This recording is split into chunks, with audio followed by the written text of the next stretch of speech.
Tony. Thank you so much for sitting down with us. Yeah, good morning.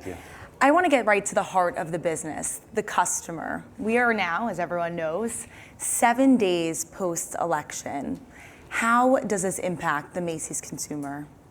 Well, I think the consumer never likes uncertainty. So I think as we all experienced kind of what will happen, the consumer doesn't enjoy that. I think the level of uncertainty we've seen in 2024 has been high on a number of different factors. So I think post the election, retail is a great place for those that want to celebrate and those that want to escape.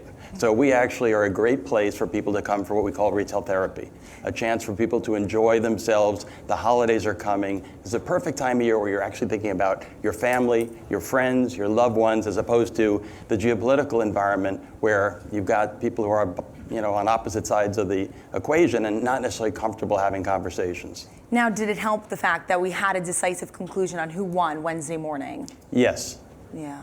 And are consumers seeking value in this sort of environment, or are they willing to splurge now that we got past that uncertainty? I think you have different consumers looking for different things. One reason is why Macy's Inc. as a portfolio, Macy's, Bloomingdale's, and Bluemercury is such a powerful engine of retail is because we appeal to different types of consumers. There are those people that are looking for what's the latest fashion, what is newness, and that's very important to the Bloomingdale's business. It's also important to the Macy's business. We have consumers that are looking for great value. Value obviously is described by what I pay, but also the experience I have, how quickly it comes, how convenient it is, and Macy's leans into that very effectively. And then at Bluemercury, you have the benefit of obviously efficacy and skincare and local talent that is right in your community, so it's a convenient factor as well. I want to take a step back with the election in mind and a Trump administration yet again. Tariffs, top of mind. Of course, we heard a bit from the last guest about the potential impact. How much of a potential headwind is this for Macy's? Look, this isn't the first time we've seen the discussion about tariffs. We have the experience from the first administration, Trump administration, and certainly the Biden administration left in place some of the tariffs. So we as retailers and as manufacturers have diversified our sourcing. So certainly for the private brands that we produce, the vast majority we've moved out of China into other countries we produce in, and it's an ongoing conversation with our business partners, our manufacturers, our suppliers, and making sure that they're thinking about, obviously if something can be made outside of China, that's going to be advantageous. If you can at least balance your production into another country, that's also going to help. And I think it's frankly opened up South American market for production and other parts of Asia. Will you have to raise prices? Look, it's too soon to say, and we don't know the magnitude. I think there's what people say, and there's what people do. We certainly are all familiar with what campaign pledges are, and then ultimately what comes to pass. I would hope not, would be my answer. I think if it's anything sizable or meaningful, then we'll have to evaluate it. Yeah, and you do sit on the executive committee for the National Retail Federation, and they do expect American spending power to be reduced by billions of dollars each year. If it comes to pass. If it comes to pass. And again, are we talking about what percent? Because there have been a range of percentage that have been shared. I think some is designed as a negotiating tactic. If it's a negotiating tactic, wonderful. But look, we know we are a competitor with China. Hopefully it's not an adversarial relationship, and they are at the bargaining table in some way, shape, or form to provide what is good for American manufacturers as well as what is good for the U.S. economy. Are your partners saying that they plan to pull inventory ahead to prepare for the possibility of this? No. I think that people are very mindful, having lived through a pandemic and having lived through a financial meltdown, that the management of their balance sheet and the thoughtfulness of cash flow, they're not going to own inventory they don't need to own. And again, the ability to manufacture products all across the world is now a bigger advantage than it was in 2015, 2016. On the flip side, is there an opportunity to source more American goods should this happen? Look, depending on the category, I think so. And again, the newer the category, the more price flexibility the consumer has, the more interest in innovation. I think there is more opportunity. But we're not going to return to a time 50 years ago when so much more was manufactured in this country. That would not be taking advantage of the world economy. And I think we all enjoy the benefits of a world economy. I think now we've just got to figure out what is fair, competitive trading practices. I want to flip to the fun side of things. I know Yeah. that in late February, Macy's introduced this bold new chapter strategy. Now, for those who don't know, within the first 50 stores, you have more sales assistants in the shoe department, you have more help in the fitting room, there's more visual advertising within the store, within the products. What sort of returns are you seeing early on that gives you confidence in this strategy? Yeah, we've seen 2 quarters of growth in our first 50 stores. So, taking a step back, bold new chapter, obviously for Macy's Inc. First part being to reimagine Macy's. The reimagining Macy's is to close 150 underproductive stores and invest in our 350 go-forward stores. A part of that 350 is 50 stores that we selected to try to amp up our efforts. And that was in product, that was in service, that was in presentation, that was in marketing, all the things you referenced. The early signs of success are customer service scores up 600 basis points, sales in almost every family of business up in these stores, or up in from a differential standpoint to the remaining Macy's go-forward fleet. We're seeing interest in brands and in products, manufacturers wanting to sell us into those stores because of the way we are treating the product and the care we're showing for their brand and their business. So I'm cautiously optimistic. Again, it's 2 quarters in a 3-year strategy, so we're not slamming the ball, but I think there's interest in doing more of what we're doing and bringing some of the strong fundamentals back to retail. How do we have better product, better experience, and better value?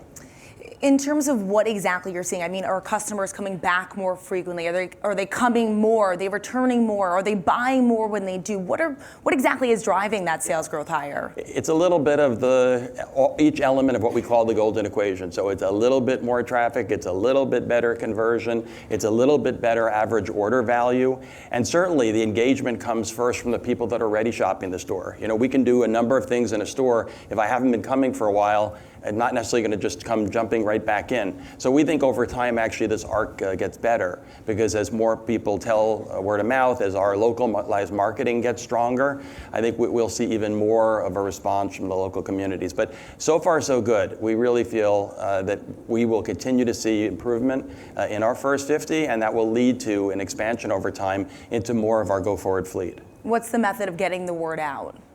It's obviously geo-targeted emails. It's old-fashioned things like local radio stations. It's some work within the mall in terms of signage.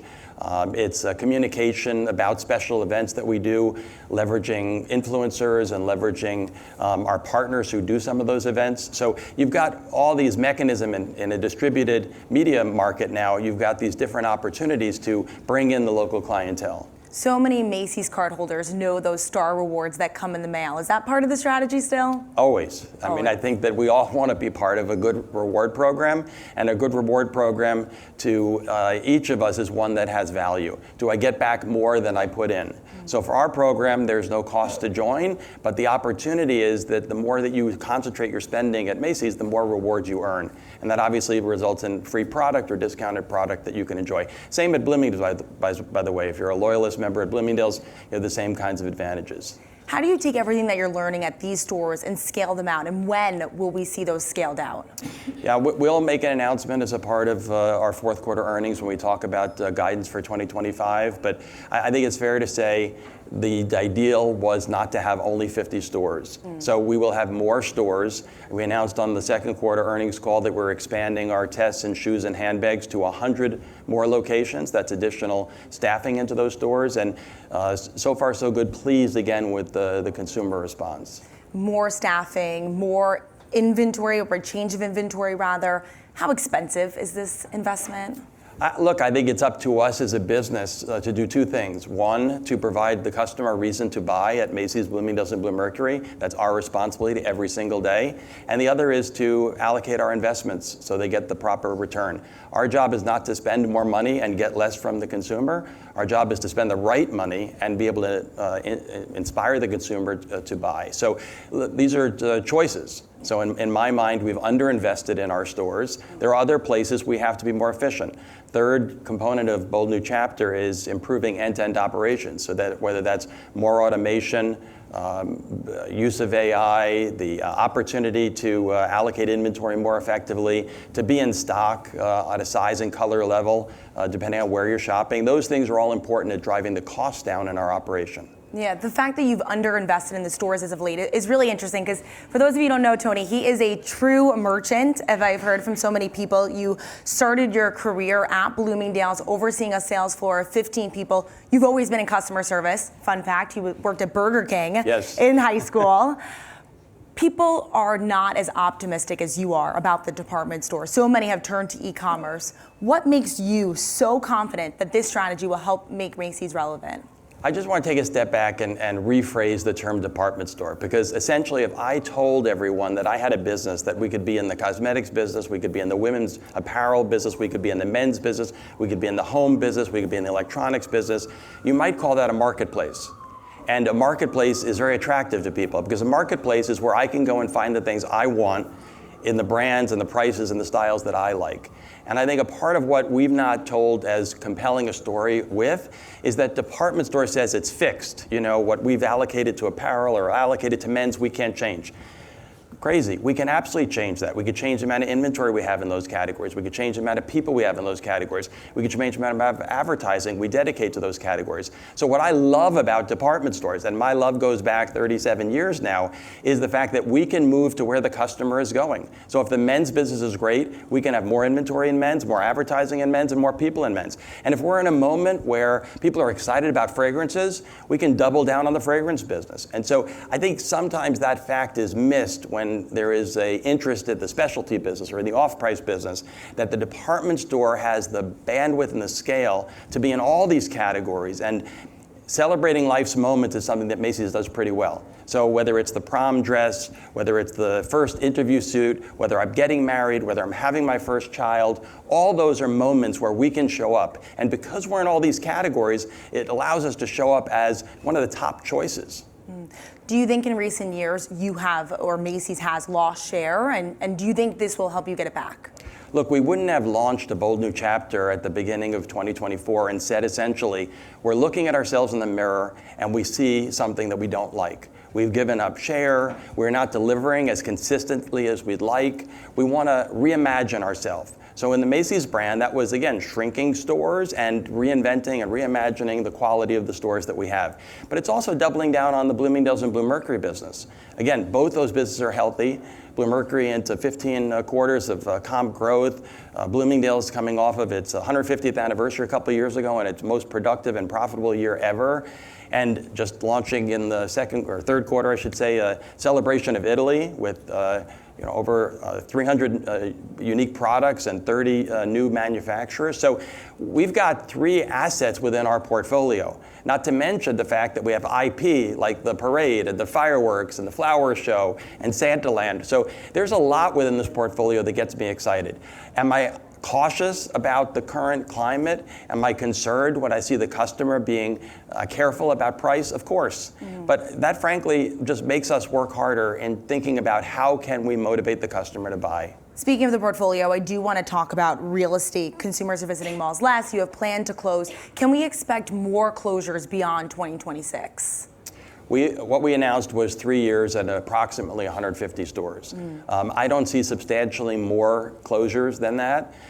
Maybe a few fewer, depending on how those stores perform over the arc of the strategy. I love stores. I've been working at a Burger King, starting in our department stores. I love visiting stores. When I leave you, I'm going to Texas, and I'm going to visit 7 stores over the next day and a half. But they have to be good stores. And stores that were built 50 years ago in a different environment in a particular suburb where people are no longer going, that's not advantageous to our portfolio or to our brand. So we're going to have great stores. Our stores are going to be more interesting to shop, and they're going to be accretive to the overall omni-channel experience.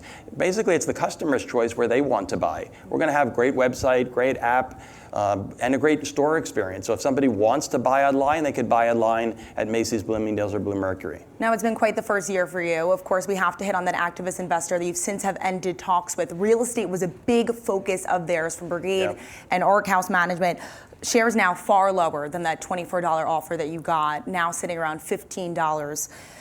Are you confident that this strategy will make Macy's more valuable than that offer?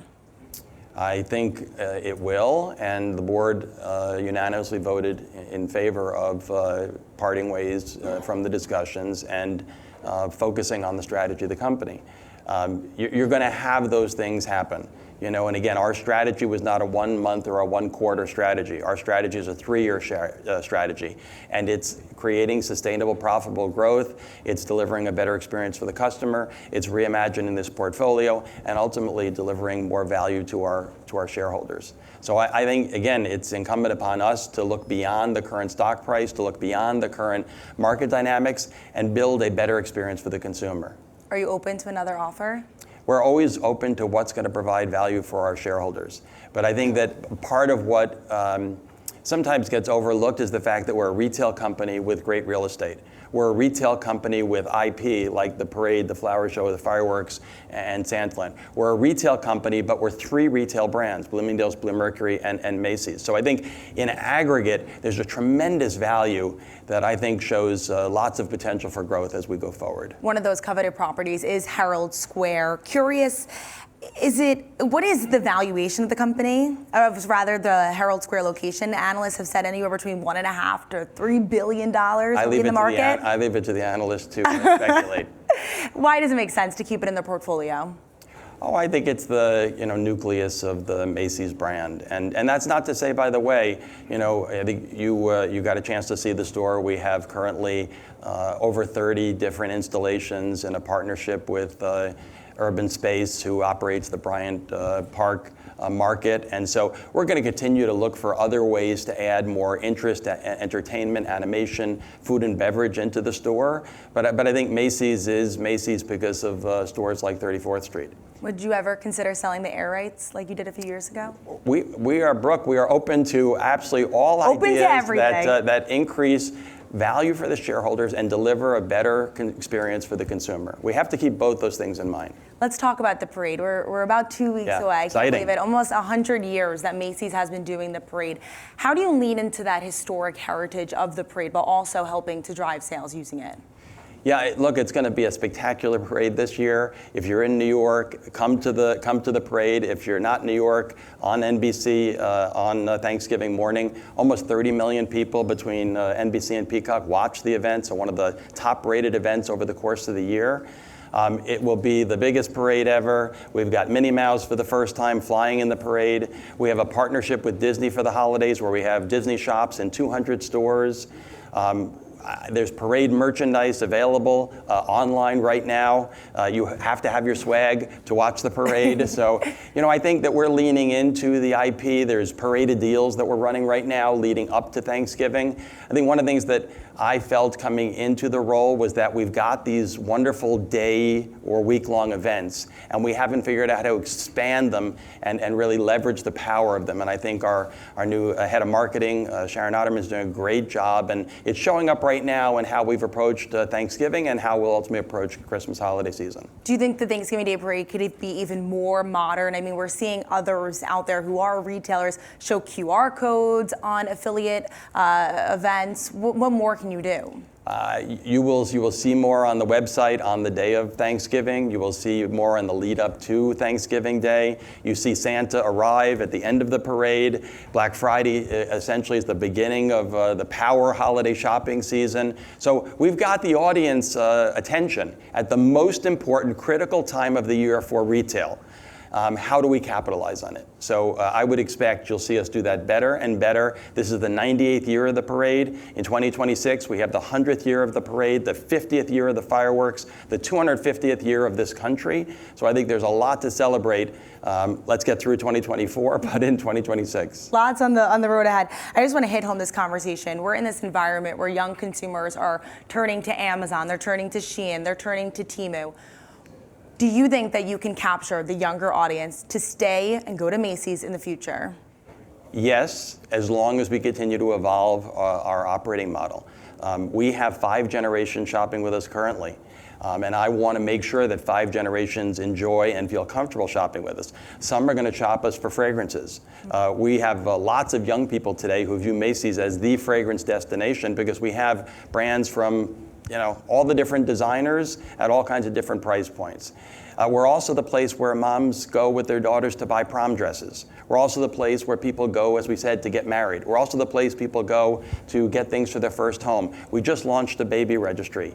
The benefit of something like Marketplace online allows us to delve into categories like baby furniture and electronics and gaming, things that appeal in some cases to younger consumers that we haven't always had within our stores. Tony, a quick question for my mom. Will we ever see a remake of Miracle on 34th Street, another one? I think it's a good idea. Why not?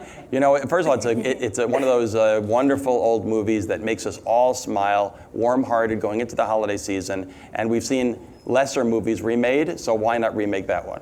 Ooh, stay tuned. Tony Spring, Chairman and CEO of Macy's. Thank you so much. I appreciate it. Thank you so much.